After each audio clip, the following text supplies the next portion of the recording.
आकाशवाणी का श्रीनगर स्टेशन है। अब आप तारिक अहमद से खबरें सुनिए। लेफ्टिनेंट गवर्नर मनोज सिन्हा ने कल श्रीनगर में एक तकरीब के दौरान जदीद सहूलत से लेस 500 किसान खिदमतगारों को अवाम के नाम वक्फ किया। इन किसान खिदमतगारों की बदौलत किसानों को ज़राअत के शोबे से मुतलिक हर मुमकिन मदद फराहम होगी, जिसमें काश्तकारी के लिए बीज और दीगर सामान, नीज मार्केटिंग, तकनीकी मुआवनत वगैरह शामिल है। इस मौके पर एलजी ने कहा कि इस कदम से जाहिर होता है कि इंतजामिया 13 लाख किसानों को बाइख्तियार बनाने के लिए किस कदर पुरअज़्म है। एलजी ने मजीद कहा कि इन मराकज़ में किसानों को ज़राअत और इनसे मुंसलिक शोबों में दरपेश मसाइल के हल दस्तयाब होंगे। एलजी सिन्हा ने कहा कि ज़राई शोबे को इक्तिसादी मंजरनामे में रीढ़ की हड्डी की हैसियत हासिल है, इसलिए हुकूमत इसकी तरक्की के लिए हर मुमकिन इख्तिराई इक़दामात करेगी। वज़ीर आज़म नरेंद्र मोदी ने मुल्क में गैस की रिकॉर्ड पैदावार को सराहते हुए कहा कि तरक्की याफ्ता भारत के हदफ को पूरा करने के लिए तवानाई के शोबे में खुद कफालत बहुत अहम है। उन्होंने इन ख्यालात का इजहार पेट्रोलियम के वजीर हरदीप सिंह पुरी के एक पोस्ट के जवाब में कहा। वजीर आज़म ने मुल्क के अवाम को ये संग मेल तय करने पर मुबारकबाद पेश की। वजीर दाखिला अमित शाह ने क्रिमिनल जस्टिस अपैरेटस को तरजीह देने की गर्ज से कल चंडीगढ़ में ई एविडेंस, न्याय सेतु, न्याय श्रुति और ई समन निज़ाम का इफ्तिताह किया। उन्होंने कहा कि मुतासरीन को इंसाफ दिलाने के लिए मुल्क का क्रिमिनल जस्टिस निज़ाम तेजी से आगे बढ़ रहा है। उन्होंने कहा कि नए जदीद फौजदारी कवानीन ने बरतानवी कवानीन का भारत में खात्मा किया है और इन कवानीन में सजा के बजाय इंसाफ की फराहमी पर तवज्जो मरकूज की गई है।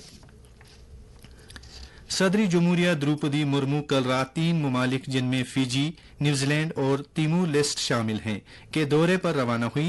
इब्तदाई पड़ाव में सदर जमहूरिया आज फिजी पहुंच चुकी हैं। इस दौरान वो दोनों ममालिक के बीच मशरिक नवाज पॉलिसी को मुस्तहकम करने पर जोर देंगी।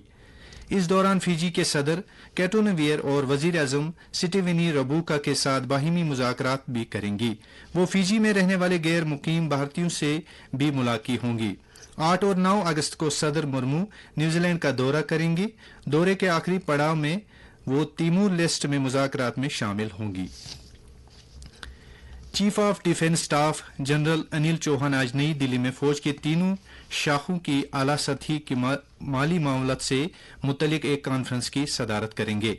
कॉन्फ्रेंस का मकसद मुसल्लह अफवाज के माली मामलात में अहम आहंगी में इजाफा करना है और इसमें वजारत दिफा के सीनियर अफसरान, दिफा से मुतल्लिक खातों के कंट्रोलर जनरल और दीगर शख्सियतें शिरकत करेंगी।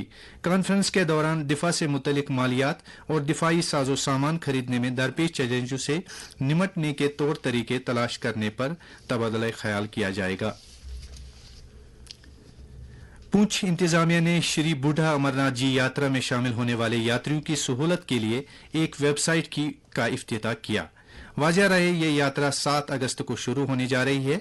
आकाशवाणी के नामानिगार ने खबर दी है कि इस वेबसाइट के जरिए यात्री रजिस्ट्रेशन अमल और दीगर मालूमात हासिल कर सकते हैं। ये यात्रा 10 दिन तक जारी रहेगी, जिसमें मुल्क के बेशतर हिस्सों से आए हुए यात्रियों शिरकत करेंगे। पेरिस ओलंपिक्स में भारत की hockey team penalty shoot out में बर्तानिया को 4-2 से हराकर सेमीफाइनल में दाखिल हो गई है। अलबत्ता बैडमिंटन में भारत के सरकर्दा खिलाड़ी लक्ष्य सेन सेमीफाइनल में हार गई। लक्ष्य सेन पहले गेम में अपनी अच्छी कारकर्दगी के बावजूद 20-22 से शिकस्त खा गए, जबकि दूसरे गेम में उन्होंने 6-0 से जीत हासिल की थी। अब वो कांसे के तमगे के लिए मलेशिया के ली जी जिया के साथ खेलेंगे। खबरों में फिलहाल इतना ही। हमें दीजिए इजाजत। आदाब।